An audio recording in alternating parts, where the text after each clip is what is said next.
할렐루야. 아멘. 예.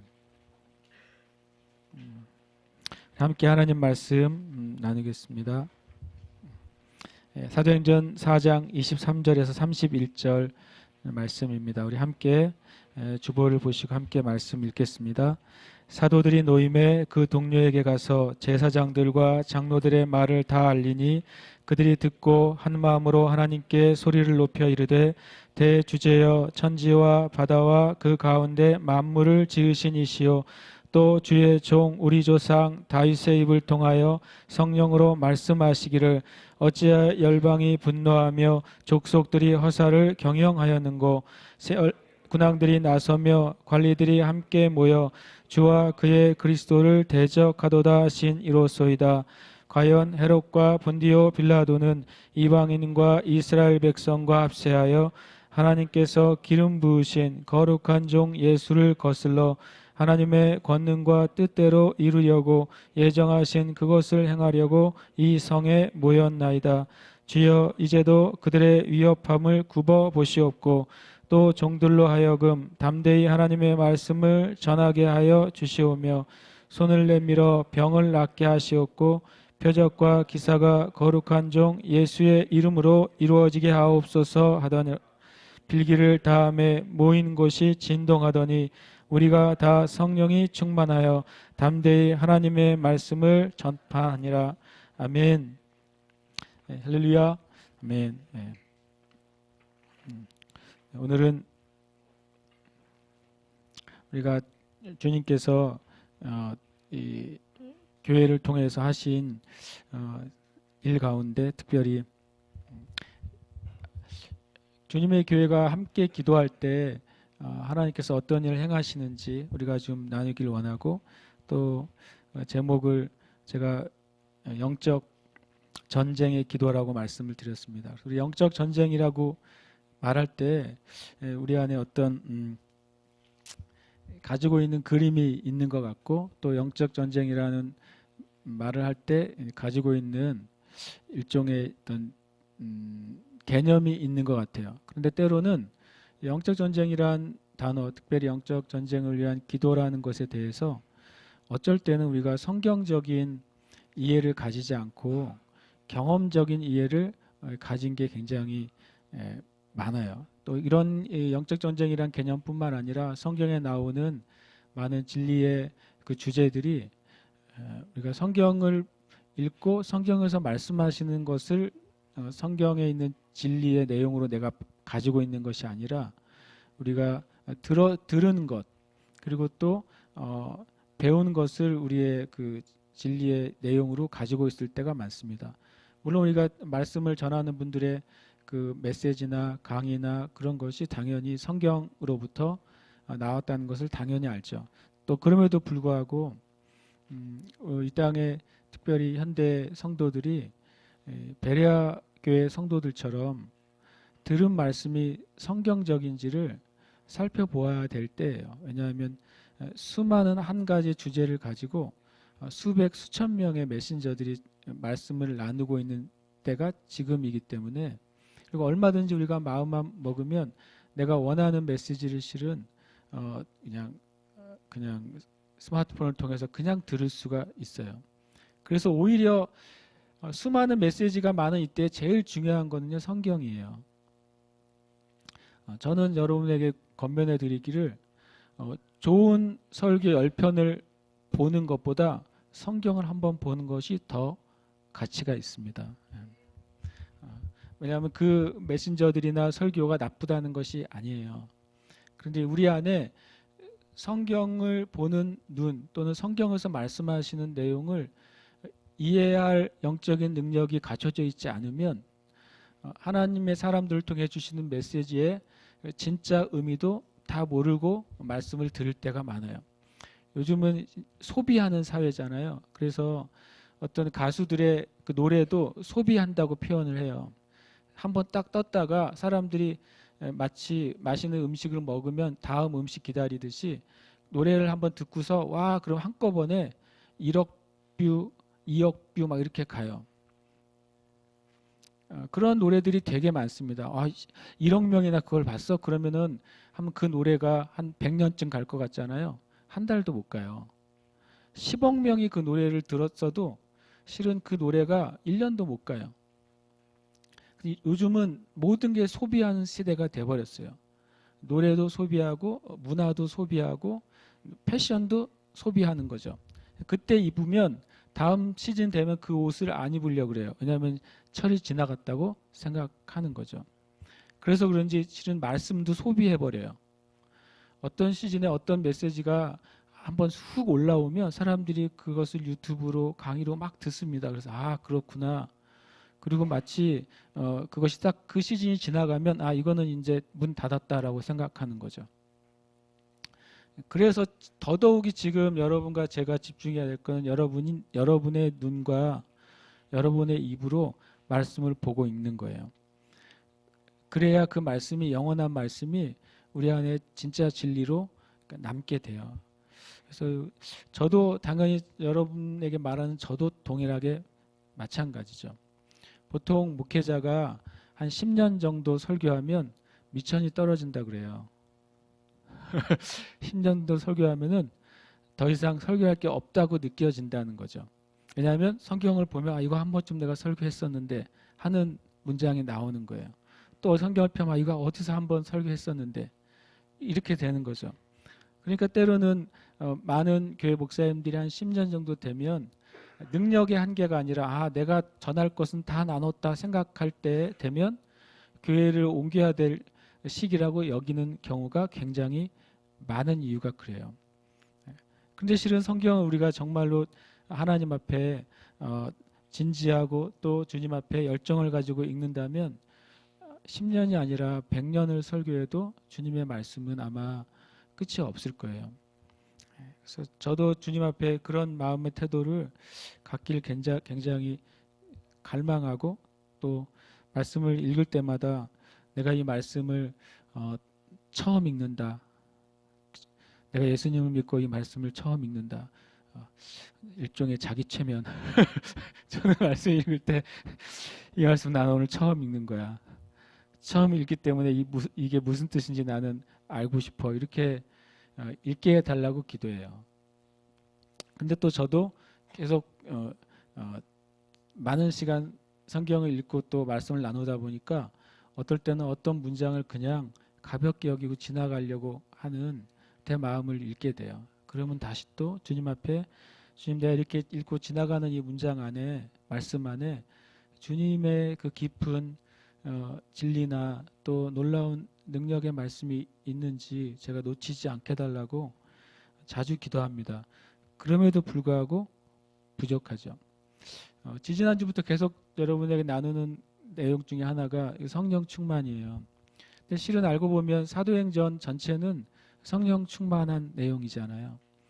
성령 충만한 교회가 성령 충만한 사도들이 성령 충만한 집사님들이 성령 충만한 전도자들이 성령 충만한 성도들이 어떻게 하나님의 역사를 나타냈는가를 실은 사도행전이 보여주고 있잖아요. 딱 둘 중에 하나의 사도행전엔 딱 두 종류의 사람만 있어요. 성령 충만한 사람과 그 성령을 대적하는 사람과 하나님을 대적하는 사람과 성령 충만한 사람과 딱 두 종류의 사람만이 있어요. 중간에 하나 더 끼워내려고 한다면 뭐냐면 성령을 속이려고 하다가 실패한 사람들. 그런 사람들이 사도행전에 자주 나와요. 성령을 속이거나 성령을 이용하거나 하려다가 실패했던 사람들의 이야기가 나와요. 그래서 저와 여러분에게 동일하게 매주 도전하고 싶어요. 우리는 성령 충만한가 한 거예요. 여러분 성령 충만하십니까? 성령 충만할 때는 두 가지 삶의 모습이 나온다고 지난주에도 나눴어요. 뭡니까? 성령님의 인도함을 받고 성령님의 다스림을 받는 삶을 사는 거예요. 여러분과 제가 내일 계획이 있을 거 아닙니까? 내일 무엇을 해야 되겠다. 계획이 있어도 성령님의 인도함을 우리는 받아야 돼요.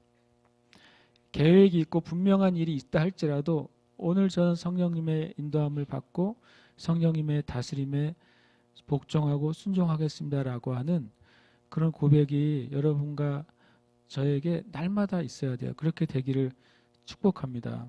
아멘. 지난주에 나눴던 것처럼 우리의 삶의 어떤 한계에 이르렀던 상황이 우리가 성령 충만할 때 그것이 끊어지고 새로운 계절이 이르게 될 거예요. 그 40년 동안 다리를 못 쓰던 그 사람이 성령 충만한 두 사도를 만났을 때 그 묶임이 끊어졌어요. 여러분 우리가 이번 주가 이제 종려주일이면서 이제 고난주간으로 들어가지 않습니까? 고난주간이 끝나고 다음 주가 부활주일이면서 부활주일 이후에 50일 동안이 주님께서 이 땅에 머무셨던 기간을 기념하는 기간이고 50일이 지나서 5월 20일이 그때가 또 성령 강림 주일이에요. 저는 매해 이 시간이 저한테 굉장히 특별하게 느껴져요. 주님이 고난 받으시고 죽으신 것의 첫 번째 열매는 성경은 그것을 부활과 성령의 세례라고 말씀하시기 때문에 그래요. 여러분과 제가 또 이 교회가 그 시간들을 주님 앞에 더 갈망하는 시간이 되시길 축복해요. 그리고 또 우리 대한민국도 지금 4월, 5월, 6월이 실은 광복 이후에 굉장한 역사적인 전환점을 실은 맞이하고 있잖아요. 수년 전부터 많은 국제적인 사역자들과 또 국내의 많은 사역자들이 또 예언자들이 선지자들이 2018년도가 한국에 너무너무 중요한 해가 될 것이라고 끊임없이 예언해 왔는데 바로 그때가 돼버렸어요. 3년 남았을 땐 3년 남았구나.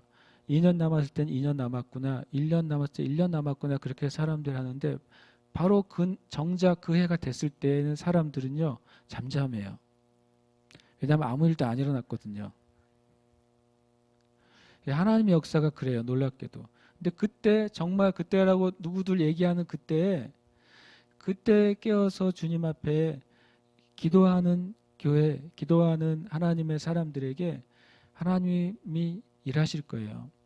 그래서 우리가 10년 뒤에 2018년을 돌아봤을 때 많은 것이 어떻게 이루어졌는지를 우리는 얘기할 수 있을 거예요. 여러분과 제가 그때 내가 그 하나님이 행하시는 그 중심에 함께 있었다고 여러분도 저도 우리 교회도 고백하게 되기를 축복합니다. 네.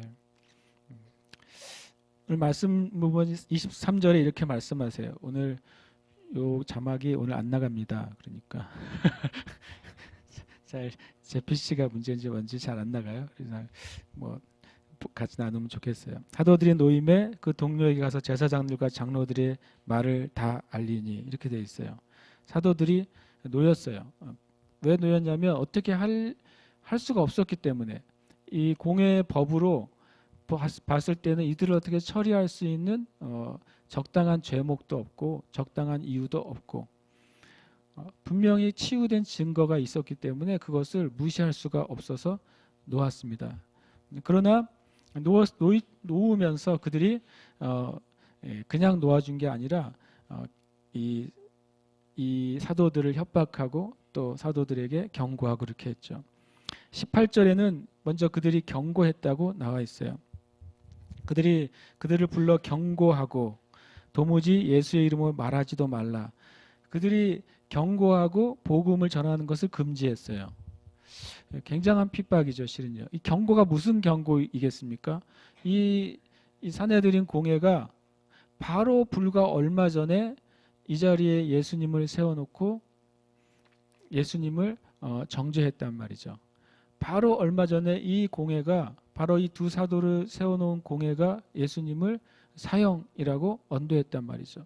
이 공회가 사람들에게 여론을 조작하고 거짓 증인을 세우고 헤롯에게 빌라도에게 데려가서 결국에는 십자가에 못 박혀 죽게 했단 말이에요. 이 공회가 경고하는 거예요. 경고가 무슨 경고겠어요?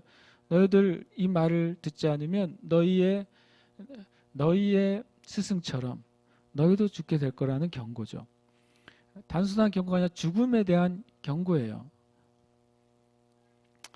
지금도 많은 선교지에서 많은 선교사님들이나 주님의 사역자들이 이런 경고를 받고 복음을 전하는 걸 금지를 당하고 있어요. 저와 대학원 때 같이 있었던 그 동기 선교사님도 이번에 완전 추방을 당했어요. 중국에서 13년이나 사역했는데 그 모든 터전을 다 내려놓고 추방 당했어요. 같이 사역했던 선교사님들은 하룻밤 사이에 오늘 같이 만나서 얘기했는데 다음날 아침에 30가정이 사라졌어요. 공안들이 들어와서 딱 시간을 2시간을 주고서 나가라는 거예요. 2시간 줄 테니까 짐 싸가지고 나오라는 거죠. 그 다음에 다 한국으로 추방됐어요. 지금도 마치 예수님을 죽였던 공회와 같이 이 땅에 많은 그 정권과 정치와 권세자들이 그렇게 경고합니다. 너희들이 계속 복음을 전하면 죽을 것이라고, 계속 복음을 전하면 감옥에 갇힐 것이라고, 그리고 똑같이 금지합니다. 예수님의 부활에 대해서 복음 전하는 것을 금지해요. 북한이라는 나라도 재밌잖아요. 법적으로는 종교가 자유로운 나라가 북한이에요. 근데 놀랍게도 복음을 전하면 죽음을 각오해야 돼요. 많은 사회주의와 공산주의 국가들이 법적으로는 종교가 자유로워요. 그러나 놀랍게도 또 무슬림도 법적으로는 다 종교의 자유가 허락이 돼요. 근데 무슬림은 나의 신앙을 다른 사람에게 강요하면 안 된다고 돼 있어요. 똑같은 일이 역사나 지금까지 똑같이 벌어지고 있는 것이죠. 공회가 하고 있는 것, 경고하고 그리고 금지하고 그리고 위협하는 거예요. 사도들만 이것을 경험했던 것이 아니라 수많은 하나님의 교회와 성도들이 지금까지도 경험하고 있고 지금도 경험하고 있어요. 아직 여러분과 저는 이 경험을 하지 않았어요. 이 경험을 한 분들이 있다면 참으로 그분은 훌륭한 분이에요. 여러분의 삶 가운데 너 예수 믿으면 가만두지 않겠어? 너 누구에게 복음 전하면 가만두지 않겠어? 이런 일을 여러분 겪은 사람이 있습니까? 그런 사람은 성경의 주님의 말씀대로 기뻐하고 즐거워하십시오. 내 이름을 인하여 너희들이 욕하고 또 그리 너희에게 불법을 행하고 또 핍박할 때 기뻐하고 즐거워하라. 하늘에서 너희 상이 크미니라. 주님이 말씀하셨단 말이죠. 그런데 제 생각에는 우리나라에도 있을 수도 있을 것 같아요. 그런 일들이. 우리가 주님 앞에 깨어있지 않으면 이 23절의 그 말을 우리가 옮길 때 우리가 교회처럼 반응하지 못할 수도 있어요. 교회가 어떻게 반응합니까? 교회가 놀랍게 반응을 합니다. 이 위협과 경고와 금지의 명령을 들었어요. 이것은 거의 유대인들의 최고의 권력기관으로부터 나온 공지사항이란 말이죠. 너희들은 더 이상 예수가 부활했다는 사실을 알리면 안 된다는 것이죠. 그런 경고를 여러분과 제가 받았을 때 어떻게 반응할 수 있을까요? 제일 좋은 방법은 혼자 몰래 예수님 잘 믿으면 되는 거죠. 그래, 나는 굴복하지 않고 예수님을 믿을 거야라고 그러면 돼요. 근데 이들의 반응이 놀라운 것이죠. 초대교회가 왜 위대하냐면 하나님의 능력이 크게 나타났기 때문에 위대한 것도 있지만 초대교회의 위대함은 뭐냐면 위협과 또 금지와 이런 적대적인 상황 가운데서 반응이 정말 위대한 초대교회의 모습이에요. 첫 번째로 그들은 24절에 보면 한 마음으로 하나님께 소리를 높였다 이렇게 되어 있어요. 근데 뒤에 보면 그것이 기도라는 사실을 우리가 알 수 있어요. 왜냐하면 31절에 보면 그들이 빌기를 다하매라고 되어 있어요. 기도하기를 그쳤다라고 되어 있으니까 실은 24절부터 대주제어부터 시작해가지고 30절까지가 굉장히 긴 기도문이에요. 그냥 기도문이 아니라 굉장히 긴 기도문이면서도 굉장히 시끄러운 기도문이에요. 왜냐하면 모든 회중들이 한꺼번에 이것을 한 마음으로 소리쳤다고 말하고 있어요. 누가 이 기도문을 읽어주거나 따라라고 한 건 아니겠죠. 그러나 이런 내용으로 성도들이 반응했어요. 첫 번째 반응은요, 한 마음이 되어서 기도했어요. 마귀가 제일 무서워하는 것이 있다면 이 한 마음이 돼서 기도하는 걸 겁니다. 한 사람의 진정한 그리스도인이 기도하는 것도 마귀가 두려워하겠지만, 만약에 하나님의 교회가 한 마음과 한 영이 돼서 함께 기도하기 시작하면 마귀는 엄청 두려울 거예요. 지금 우리나라에는 이런 기도가 필요하죠. 연합 집회가 굉장히 많아요. 그런데 연합 집회 때 실제로 기도하는 시간은 제가 어느 연합 집회나 모든 연합 집회를 가보지 않았지만 어떤 명확한 중보기도를 가지고 제목을 가지고 함께 기도하는 시간이 의외로 연합 집회에 많지 않다는 것을 보게 돼요. 2006년인가요? 7년인가? 그때 한번 제주에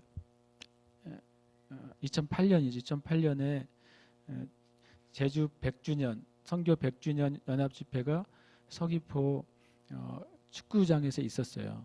그래서 제주도에 있는 많은 교회들이 모였고 굉장히 많은 재정을 들여서 많은 또 초청 강사들을 모셨어요. 제가 갔었습니다. 우리 여기 가셨던 분도 있을 겁니다. 3시간 동안의 집회 가운데 통성으로 기도하는 시간은 채 5분이 안 됐어요. 그게 지금 우리의 현실이에요.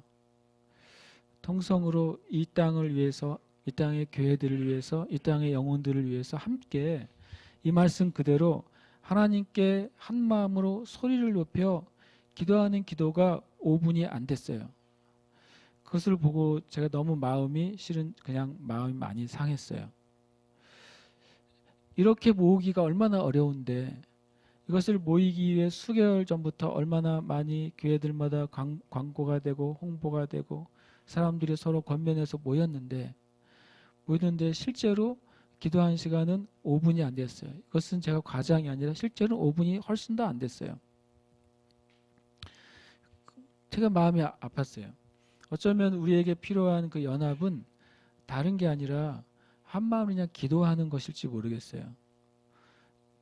그냥 기도할 수 있는 만큼 기도하다 가는 거죠. 그런 기도가 우리 교회도 필요할 것입니다. 또 이 땅의 교회들에게도 필요할 거예요. 위협과 금지에 대한 첫 번째 반응은 기도하는 거였어요. 그래서 지금 대한민국의 여러 가지 영적인 또 정치적인 그런 변화와 도전들이 있잖아요. 이때 뭘 해야 될까요? 교회가요. 한 마음으로 기도해야 돼요.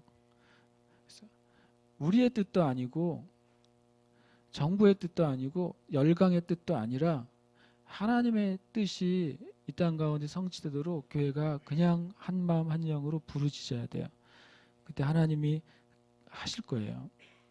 두 번째 그들의 반응은요, 하나님을 찬양했어요. 대주제여 천지와 바다와 그 가운데 만물을 지으신 이시여. 대주제여라는 여호와라는 표현을 신약식으로 말한 거죠. 여호와 하나님이라고 표현한 것이죠. 천지와 바다와 그 가운데 만물을 지으신 하나님에 대해 찬양합니다.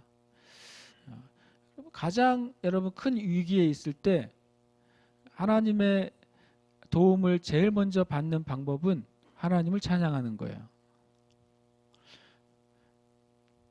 이걸 꼭 기억하세요. 여러분이 어려울 때 또는 두려울 때 또는 실패했을 때 또는 많은 위기 가운데 있을 때 그것을 가장 빨리 돌파하는 길은 하나님을 찬양하는 겁니다. 그 자리에서 하나님을 예배하고 찬양하세요. 하나님이 얼마나 위대하신 분인지를 고백하고 하나님이 얼마나 좋으신 분인지를 고백하고 하나님이 얼마나 선하신 분인지 얼마나 온전하신 분인지를 하나님께 올려드리는 거예요.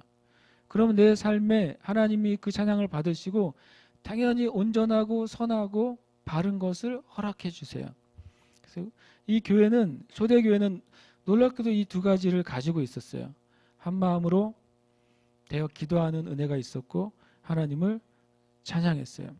사도행전에 보면 한 5번 정도의 교회 전체가 또는 교회가 함께 합심해서 기도하는 내용들이 나와요. 먼저 1장에 보면 1장 24절에 사도들과 함께 120명의 문도가 무엇을 위해 기도하냐면 마띠아를 선출하기 위해서 거리 난 사도 한 명을 세우기 위해서 함께 기도하는 장면이 있고, 그때 기도문의 내용이 나와 있어요. 사람의 마음을 아시는 주님. 이 중에서 누가 이 가룟 유다를 대신해서 사도의 자리에 들어갈 자인지 우리에게 가르쳐 달라고 그때 교회가 처음으로 합심해서 기도하고 제비를 뽑습니다. 두 번째 합심해서 하는 기도가 오늘 나와 있어요. 사도행전 3장에 나와 있는 이 공회 위협에 대해서 교회가 합심해서 기도한 내용이에요. 세 번째로는 사도행전 12장 6절에 보면 야고보 사도가 첫 번째 순교를 당하고 베드로가 투옥됐을 때 온 교회가 밤을 새서 철야로 기도했어요. 성경적으로 봤을 때 온 교회가 철야로 기도한 첫 번째 사건은 아마 이 사도행전 12장의 사건이었을 거예요. 철야로 기도하는 동안에 하나님께서 천사를 보내셔서 옥문을 여십니다. 그 다음에 네 번째로 이 공동으로 기도했던 때가 언제냐면 사도행전 13장 2절에 보면 전체 교회가 아니라 그것은 교회 리더들이 금식하며 하나님을 섬기면서 기도했다고 되어 있어요. 그때 이 교회 리더들이 금식하며 주님을 섬기면서 기도했을 때 어떤 결과가 있었냐면 교회 역사상 처음 선교사가 파송되는 일이 있었어요. 그 선교사가 누구였습니까? 바울과 바나바였어요. 참 훌륭한 교회죠. 왜냐하면 담임 목사를 선교사로 파송했으니까. 진짜 훌륭한 교회 아닙니까? 바나바가 안디옥에서 사역을 일으켰고 너무 사람들이 많이 모이니까 바울을 데리고 왔잖아요. 그래서 둘이 사역해서 교회가 엄청 부흥했다고 돼 있었어요.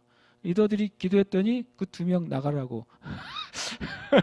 이렇게 결과가 그렇게 나왔어요. 성령께서 이 2사람을 따로 세워라. 그리고 그들에게 사역을 주지도 않고 나가라고 그랬어요. 성경에 보면 그렇게 되어 있어요. 무엇을 위해서 내보낸 게 아니라 성령께서 시키실 일을 위해서 2사람을 따로 세우라 그랬어요. 2사람을 따로 세우고 안수해서 세웠습니다. 그러니까 2사람이 뭐 했겠어요? 당연히 2사람이 또 기도했겠죠. 주님, 우리가 안디옥 교회에서 세움 받았는데 뭘 할까요? 그 기도가 교회의 첫 선교 여행이 됐어요. 합심 기도는 계속 주님의 역사를 나타냈어요. 그 다음에 5번째로 성경에 합심해서 한 기도는 사도행전 20장 36절에 보면 바울 사도가 밀레도에서 에베소 지역에 있는 장로들을 다 모아서 고별 설교를 합니다. 왜냐하면 내가 지금부터 떠나서 예루살렘으로 올라가면 이제 성령께서 내가 잡힐 것이고 하나님 나라를 위해서 죄수가 될 거라는 사실을 나눠요. 그때 이제 밀레도에서 그 바울과 함께 작별하기 위해 모인 그 지역의 장로들, 리더들이 눈물로 기도하죠. 정말 성경에 나오는 최고의 눈물의 기도가 사도행전 20장의 36절에 나와요. 이렇게 사도행전에 최소한 5번 더 찾을 수도 있겠죠. 제가 보기엔 5번 정도를 찾았어요. 이 교회가 합심해서 하는 기도가 있을 때마다 교회의 그 방향성이 계속 다른 차원으로 바뀌기 시작했어요. 그리고 교회에 주신 은혜가 계속해서 한 단계 올라가기 시작했어요. 오늘의 기도도 마찬가지예요. 이 기도를 통해서 이 초대교회 교회가 영적으로 한 단계 올라가는 경험을 하게 됩니다. 어제 저녁에 어제 오후에 우리가 다음 주 24시간 영광 예배를 위한 중보기도 모임을 가졌었습니다. 그때 같이 기도하면서 주님께서 이번 24시간 영광 예배 가운데 어떤 일을 하길 원하시는지, 그리고 우리는 어떻게 주님 앞에 있길 원하시는지를 같이 기도했었어요. 크게 2가지를 주님께서 말씀해 주셨어요. 하나는 우리가 한 주 동안 우리 자신을 주님 앞에 거룩하게 준비해야 된다는 말씀을 주셨어요. 우리가 우리 자신이 주님 앞에 하나님을 위해서 우리가 무엇을 내놓을 수 있는가라고 주님이 우리에게 말씀하셨어요. 여러분, 주님께서 이 말씀을 물으실 때 여러분이 우리가 무엇을 대답할 수 있을까요? 주님이 우리 각자에게 너는 나를 위해서 너의 무엇을 내놓을 수 있니? 라고 물으시면 여러분 뭘 내놓을 수 있겠어요? 그러니까 주님 앞에 이 한 주간 동안 그것을 대답하는 시간이 되기를 바라요. 그것이 우리가 주님 앞에 준비되는 시간이 될 것입니다. 그래서 이제 한 주 동안 새벽 고난주간 새벽 기도를 같이 하려고 합니다. 물론 다 오시지 못할 수도 있고 상황에 따라 올 수도 있겠어요. 그러나 동일한 마음은 한 주간 동안 이 교회 전체 온 형제 자매들이 내 삶을 주님 앞에 준비하고 다시 한번 거룩을 회복하고 내 삶이 주님 앞에 어떻게 드려져야 되는지 주님께 물으시는 시간 되기를 축복합니다. 두 번째, 어제 기도할 때 나왔던 메시지는 뭐였냐면 이 24시간 예배, 이번 예배를 통해서 주님께서 교회와 형제자매 각자의 영적인 상태를 상승시켜 주실 거라는 말씀을 허락해 주셨어요. 각자의 계단이 있어요. 우리가 하나님 나라, 하나님의 보좌 앞에 각자 서 있지 않습니까? 그럼 각자의 위치가 있단 말이죠. 그것은 그 사람의 높고 낮음을 말하는 것이 아니라 어떤 사람은 주님과의 만남이 이제 시작된 사람도 있어요. 그런 사람은 아마 몇 계단 올라가 있을 것입니다. 오랫동안 주님을 알고 주님을 섬겼던 사람들이 있습니다. 그분들은 꽤 많은 높은 계단 위에 올라가 있을 거예요. 그러나 누가 어디에 있든지 이 24시간 영광 예배를 함께 주님 앞에 전심으로 드릴 때 주님께서 각자의 영적인 위치를 계단을 오르게 할 것이다 라고 말씀하셨어요. 또 한 가지 주신 그림은 각자의 기도의 산 위에 다들 올라가 있다는 것을 주님께서 말씀하셨어요. 우리가 주님께 예배하면서 나아가는 동안에 그가 있는 기도의 산의 높이가 계속해서 높아질 것이다. 그래서 주님과 더 가까워질 것이다 라고 말씀하셨어요. 여러분, 이번 그 24시간 영광 예배를 그렇게 주님께서 여러분이든 저든 이 교회를 그렇게 은혜를 베푸실 때 거기에 함께 참여하는 기회가 되시기를 축복해요.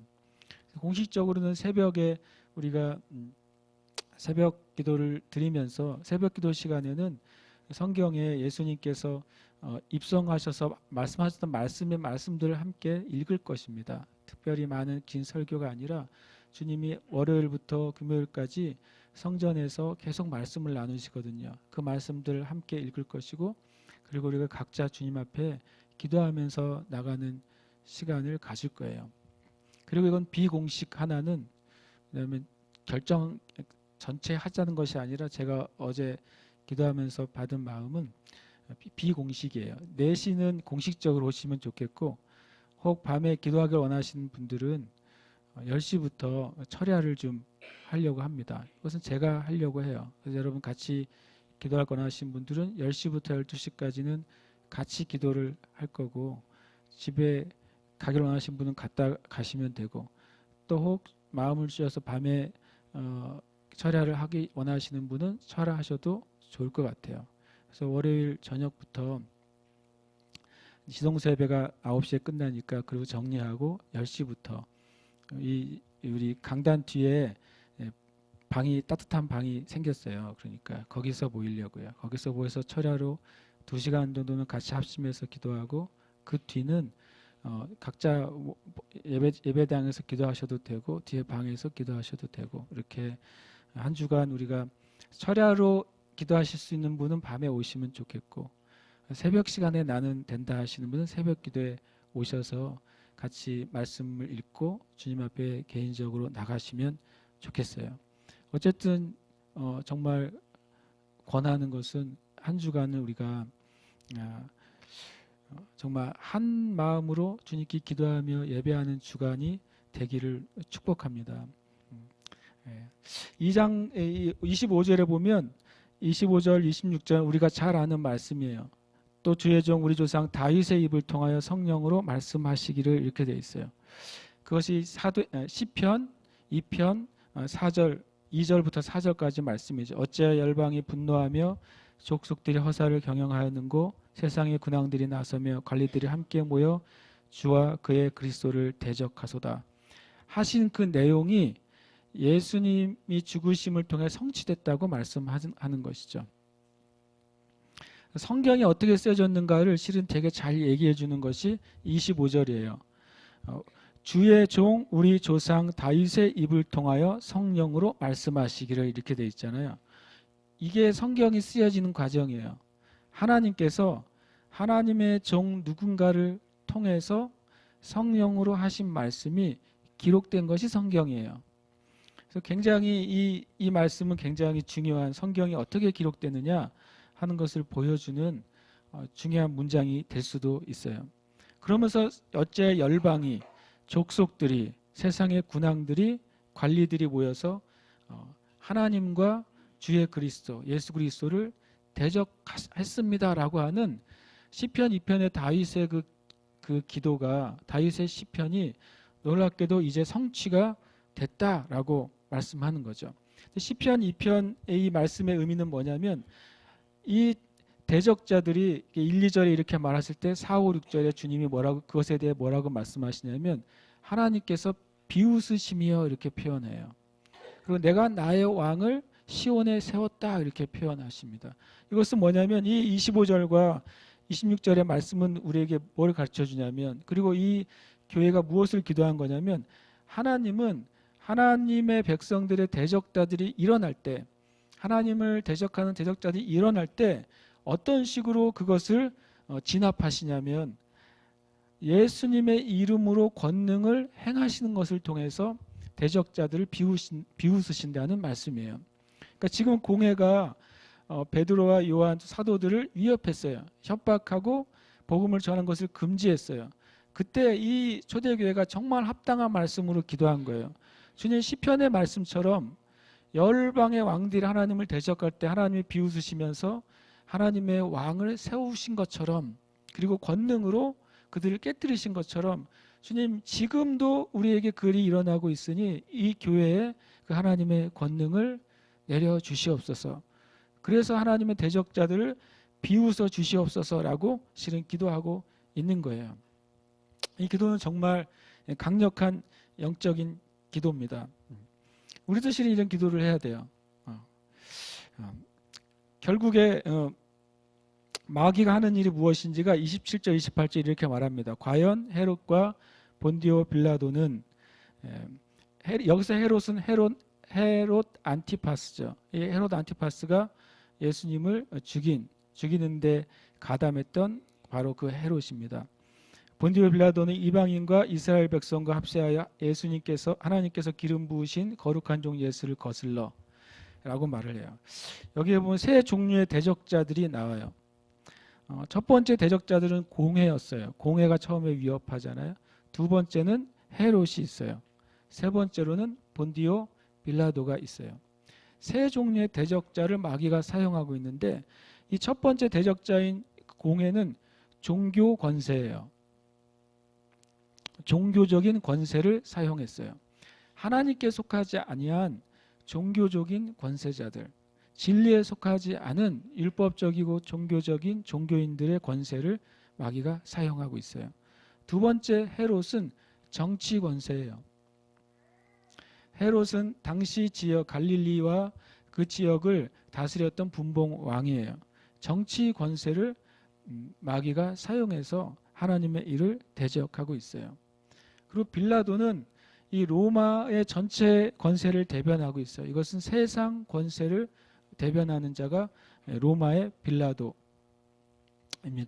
이렇게 마귀는요, 종교적인 권세, 정치적인 권세, 세상의 권세를 사용해 가지고 하나님의 일들을 대적하고, 하나님의 교회를 대적하고, 하나님의 사람들을 대적합니다.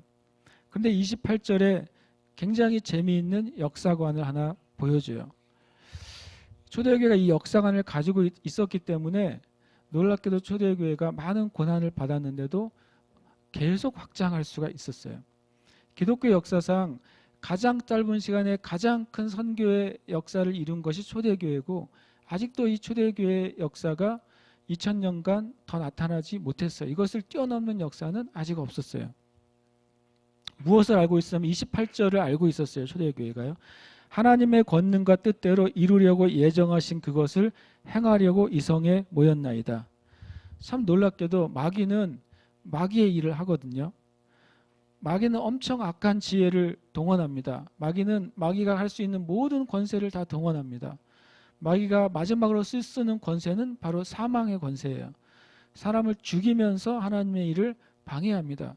그런데 놀랍게도 이 초대교회는 어떤 역사관을 갖고 있었냐면 마귀가 마귀를 많이 할지라도 하나님의 교회가 진리 위에 서 있을 때는 어떤 일이 벌어지냐면 하나님의 뜻이 이루어진다는 것을 알게 되는 거예요. 이것이 초대교회가 가지고 있는 역사관이에요. 우리도 그 역사관을 동일하게 가져야 돼요.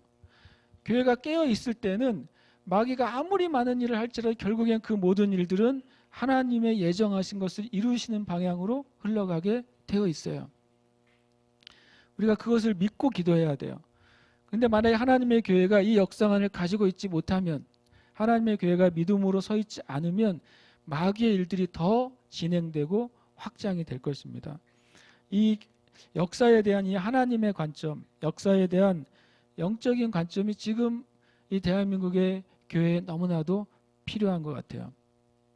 제가 이렇게 주님께 기도해 봤어요. 주님, 지금 정부는 공식적으로 통일을 하지 않겠다고 말하고 있습니다. 지금 정부는 통일을 하지 않는 상태로도 영구적인 평화와 영구적인 경제 발전이 이룰 수 있다고 생각하고 있습니다. 그래서 때로는 많은 교회도 그것이 옳다고 말하고 있습니다. 저는 주님, 통일됐으면 좋겠는데 어떤 게 좋은 거예요, 주님? 이렇게 기도해봤어요.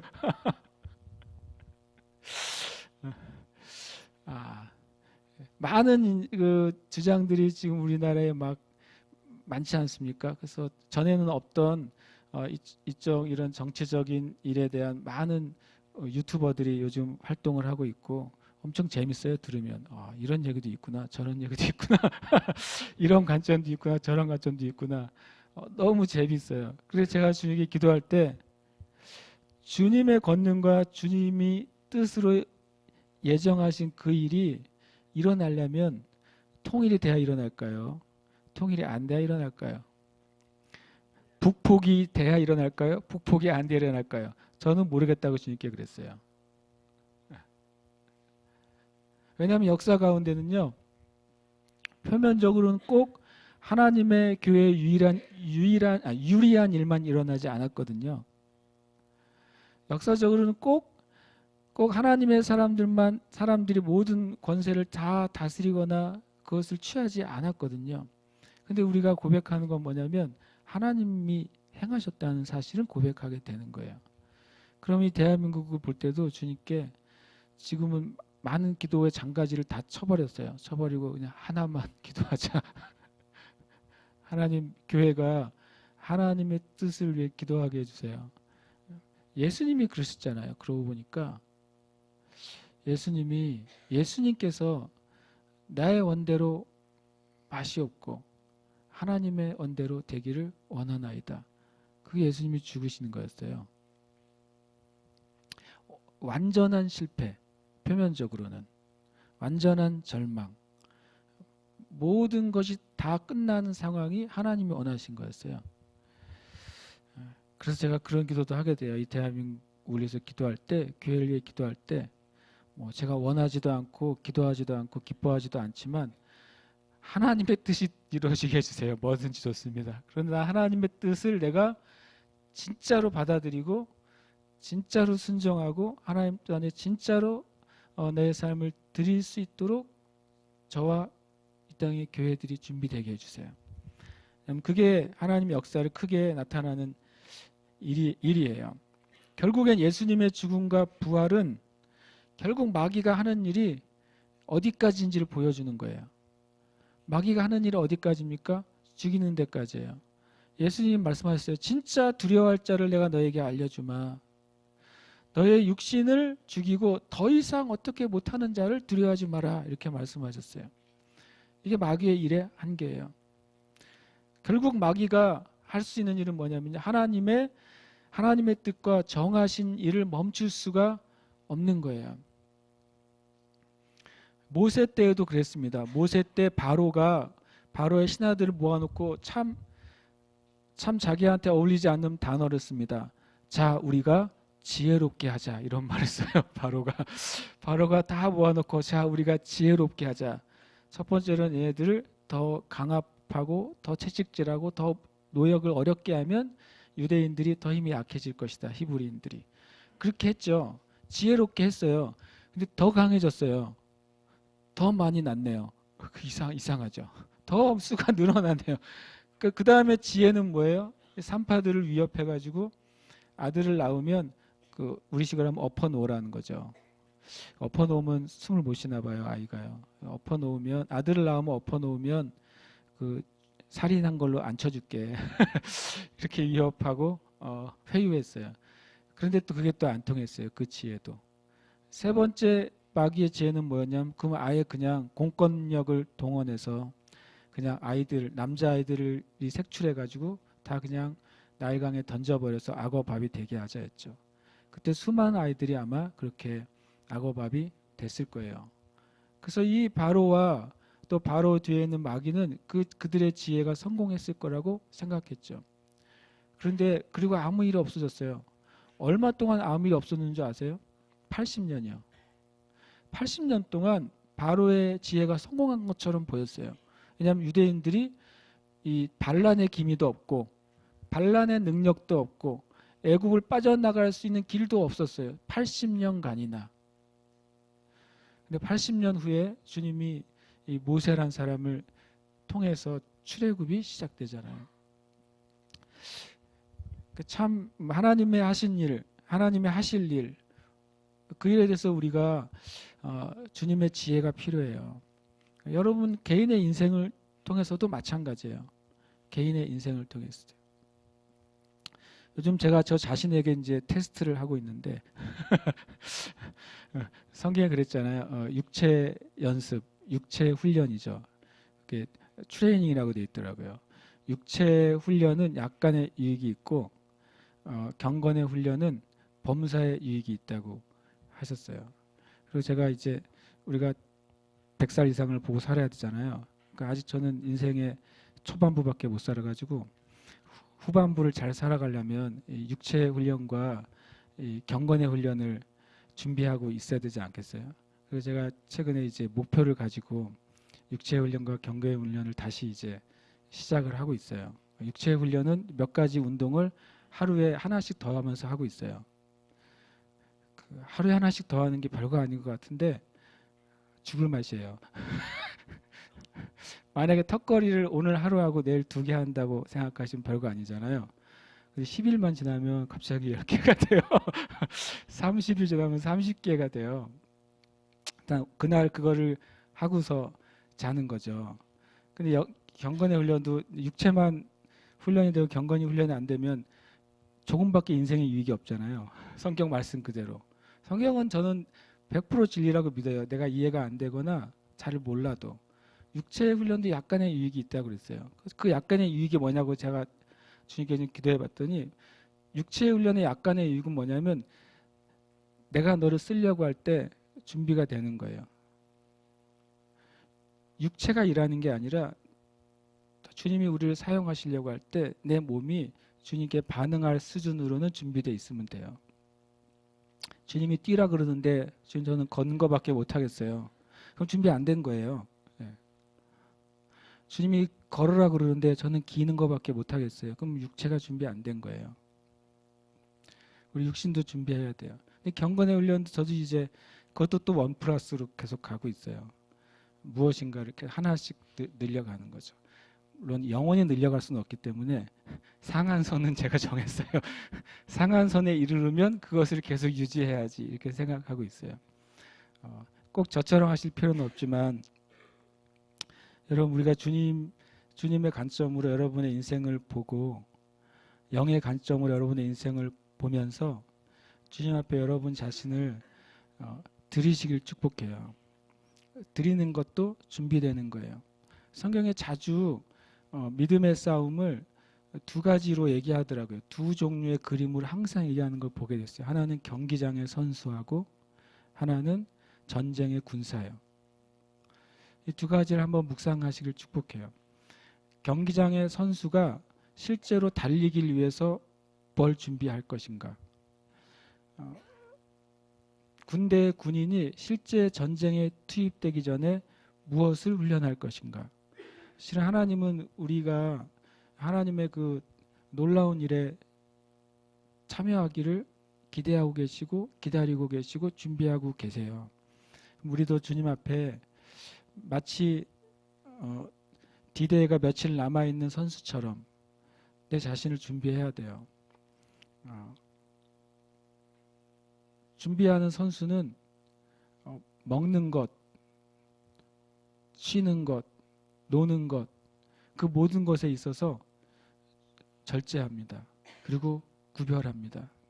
내가 무엇을 먹어야 될지 먹지 않아야 될지, 언제 쉬어야 될지 언제 훈련해야 될지, 철저하게 그 경기에 맞춰서 자신의 삶을 계속 준비해 나가는 거예요. 그 날을 위해서. 전쟁의 군인은 좀 달라요. 전쟁이 언제 일어날지 몰라요. 선수는 날이 정해져 있어요. 경기 일정이. 그러나 전쟁은 항상 준비되어 있어야 돼요. 항상 깨어 있어야 돼요. 제가 한번 군대에 있을 때 저희 김일성 씨께서 돌아가셨어요. 그래서 난리가 났었죠. 그래서 전방에 있어서 일주일 동안 옷을 입고 군화를 신고 총을 옆에 끼고 잤어요. 그게 이제 전시가 왔을 때 준비 상태인 거죠. 그때는 정말 전쟁이 날 수도 있겠다고 생각했는데 일주일 지나니까 다시 또 좋아져가지고 괜찮아졌는데 여러분, 저와 여러분이 준비되시길 축복합니다. 네. 네. 결국에 이 초대교회 영적 전쟁의 기도, 어떻게 보면 오늘 메시지인데, 우리가 영적 전쟁을 생각할 때 한 가지 놓치고 있는 것을 초대교회가 가르쳐줘요. 초대교회 첫 번째로는요, 전혀 우리가 하지 않은 일을 초대교회가 했어요. 뭐냐면 첫 번째는요, 마귀는 하나님께 맡겼어요. 그리고 그 다음에 아무것도 안 했어요. 이게 초대교회의 위대한 영적 전쟁이에요. 공회가 있어요. 헤롯이 살아있어요. 빌라도가 있어요. 그러니까 종교 권력, 정치 권력, 세상 권력이 다 눈을 부릅뜨고 이 초대교회를 잡아먹으려고 살아있어요. 근데 초대교회가 어떻게 영적 전쟁한 줄 아세요? 마귀는 이렇게 표현해요. 주여 이제도 그들의 위협함을 굽어 보시옵고. 끝. 예수님의 이름으로 헤롯은 죽을지어다 이렇게 안 했다고. 예수님의 이름으로 빌라도는 떠날지어다 이렇게 안 했다고요. 그래서 충격을 받았어요. 이 문장에. 엄청 지금 죽음 앞에 있는데 기도 첫 줄이 그거예요. 주여 이제도 그들의 위협함을 굽어 보셨죠? 그리고 땡이에요. 마귀는 하나님께 맡기고 안 쳐줘요. 여러분, 우리가 예수님께서 이미 사망 권세를 이기셨다고 성경에 나와 있잖아요. 예수님이 마귀를 발로 심지어는 밟으셨다고까지 나와 있잖아요. 그죠? 주님이 밟으셨어요. 주님이 마귀를 밟고 계신데 왜 마귀랑 싸워요, 우리가? 주님이 다 밟아버리셨는데. 마귀가 예수님의 발 뒤꿈치를 물을 때 예수님의 발 뒤꿈치가 마귀의 머리를 다 이겨 버리셨는데, 근데 우리가 싸우냐는 거죠. 이 초대교회 성령 충만하게 되면 이렇게 되나 봐요. 우리 성령 충만합니다. 아멘. 그럼 우리도 이렇게 되면 됩니다. 이렇게 하세요. 초대교회처럼. 마귀는 주님께 맡기세요. 주님, 그들이 우리를 위협합니다. 그들이 우리를 죽이려고 해요.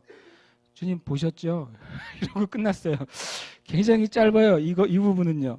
두 번째로는 뭐라고 하냐면 그 영적 전쟁의 중요한 포인트가 뭐냐면 두 번째 기도예요. 복음 전도를 위한 담대함을 구합니다. 진짜 영적인 전쟁은 복음을 전하는 거예요. 마귀가 여러분의 삶 가운데 영적인 전쟁을 벌이려고 하는 이유가 뭐겠어요? 궁극적인 이유가요? 여러분의 돈을 뺏으려고? 혹은 여러분의 생명을 뺏으려고? 아니에요. 진짜 이유는 뭐겠어요? 복음이 못 전해지게 하기 위해서예요. 마귀가 이 땅에 사는 모든 영적인 전쟁의 궁극적인 목적은 복음이 전해지지 못하고 영혼들이 구원받지 못하는 게 목적이에요. 그렇죠? 그러면 그 전쟁할 때 최고의 전쟁은 뭐예요? 그 적이 하려고 하는 것, 두려워하는 것을 하는 거예요. 그럼 마귀가 진짜 두려워하는 게 뭘까요? 영적인 전쟁에 들어간 하나님의 교회와 성도가 진리를 말하는 걸 제일 두려워해요. 그 자체가 마귀에게는 뭐예요? 그 자체가 하나님의 검의 공격을 받는 거예요. 우리가 진리를 말하고 복음을 전해야 돼요. 영적인 전투 안에 들어갈수록 더 우리의 삶 가운데 더 어둠의 세력이 우리에게 도전할수록 우리는 계속 진리를 말하고 복음을 전해야 돼요. 그래서 이 초대교회 성도들이 놀랍게도 이것을 기도해요. 복음을 전할 수 있는 담대함을 주시옵소서. 담대함을 주시옵소서. 죽음 앞에서도 복음을 전할 담대함을 주시고 내 상황이 어려울 때라도 진리를 말할 수 있는 담대함을 주시옵소서. 시편에 그 말 자주 나오잖아요. 너의 하나님이 어디 있느냐? 너의 하나님이 살아계시면 너를 왜 이렇게 도와주지 않느냐? 너의 하나님이 살아계시면 네 병이 왜 치유되지 않느냐? 너의 하나님이 살아계시면 왜 너의 원수들을 하나님께서 제거하지 않으시느냐? 다윗이 수도 없이 그 마귀의 그 도전을 받습니다. 그때 다윗이 어떻게 합니까? 돌이켜서 하나님을 찬양해요. 하나님을 살아계시다고 찬양하고 나의 반석은 오직 하나님밖에 없습니다 라고 찬양하는 거죠. 그리고 계속 하나님은 위대하시다고 선포합니다. 다윗도 영적 전쟁의 위대한 중보자인 거죠. 여러분 이 땅의 교회가 성도가 이 부분을 붙잡아야 돼요. 마귀는 주님께 올려드리십시오. 그리고 믿음 위에 서십시오. 그리고 진리를 말하세요. 그 담대함을 달라고 구하세요. 그때 승리하게 됩니다. 세 번째로는 예수 이름으로 말미암아서 치유와 표적이 나타나도록 구했어요.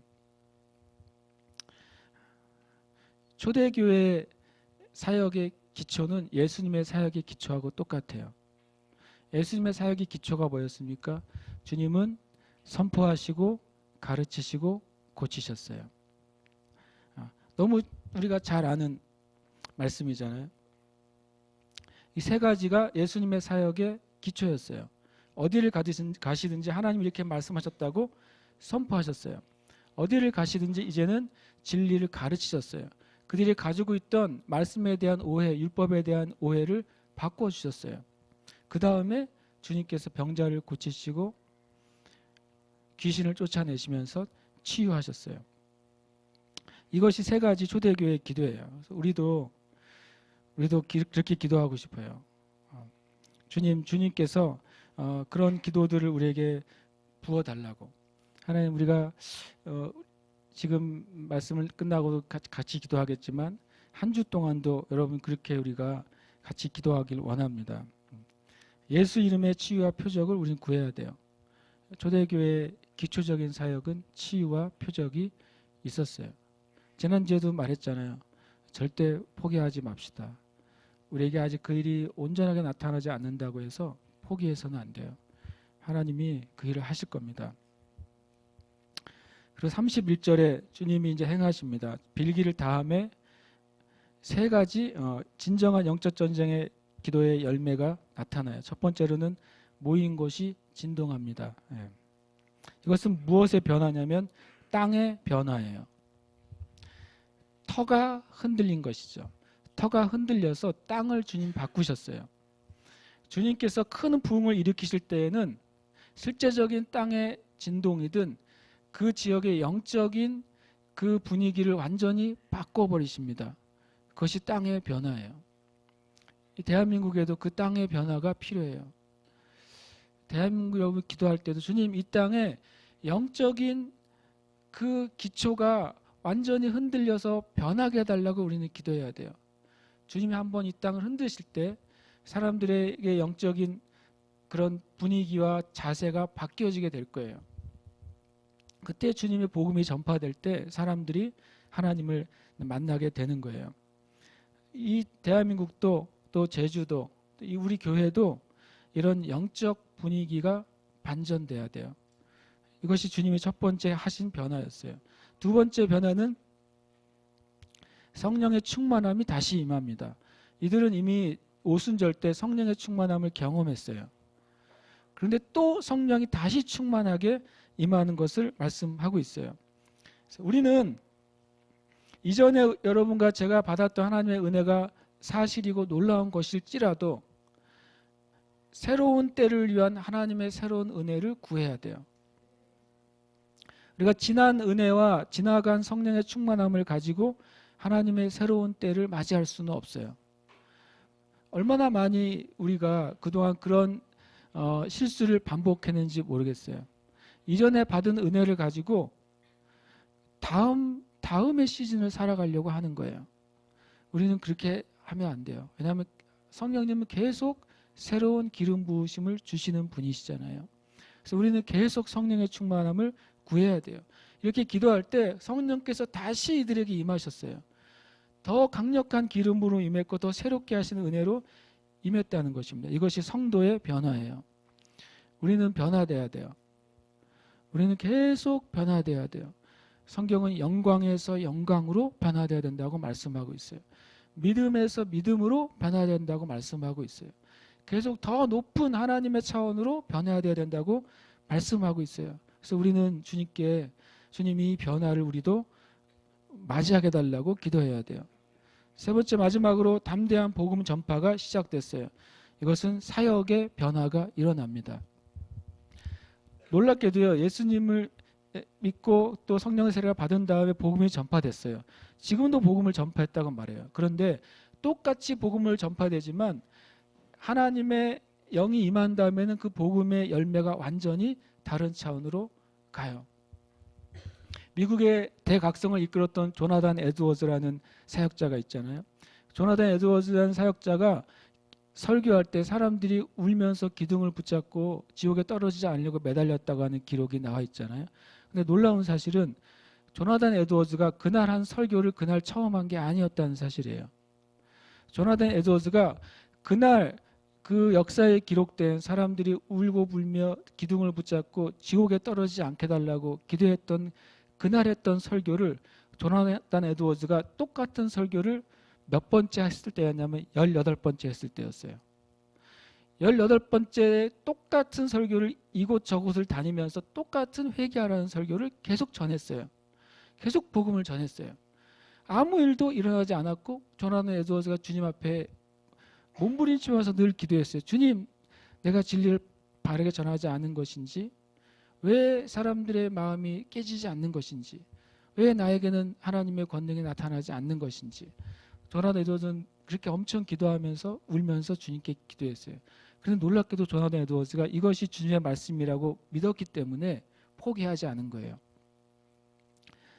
기록에 보면 18번째 그 설교를 하는 그날 하나님의 권능이 임하였고 새로운 부흥의 불씨가 시작됐어요. 그럼 이들이 복음을 전할 때 그 다음 장부터는 이제 놀라운 일들이 완전히 다른 차원으로 교회가 업그레이드가 돼요. 이 사역의 변화가 일어나는 것을 성경은 보여주고 있습니다. 같이 기도하십시다. 이 시간에 주님 앞에 기도할 때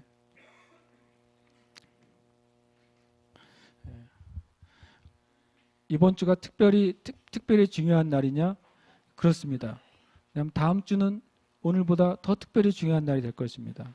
아멘이십니까? 왜냐하면 우리는 우리의 인생 가운데 어느 날 최고의 삶을 살기 위해서 지음받은 게 아니라 우리가 주님과 동행할 때 매일매일이 우리의 인생의 최고의 삶이 되도록 부름받았어요.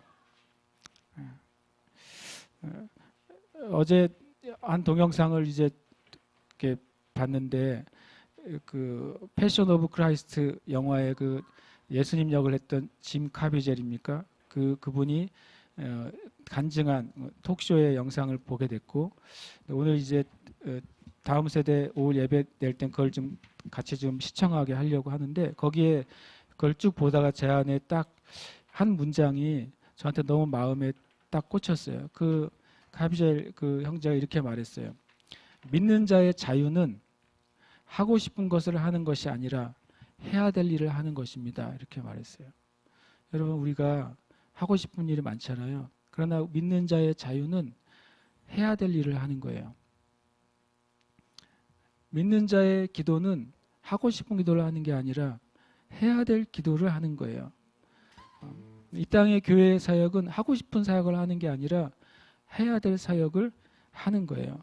이 시간 주님께 우리가 기도하십시다. 주님, 이 초대교회에 있었던 변화를 우리도 원합니다.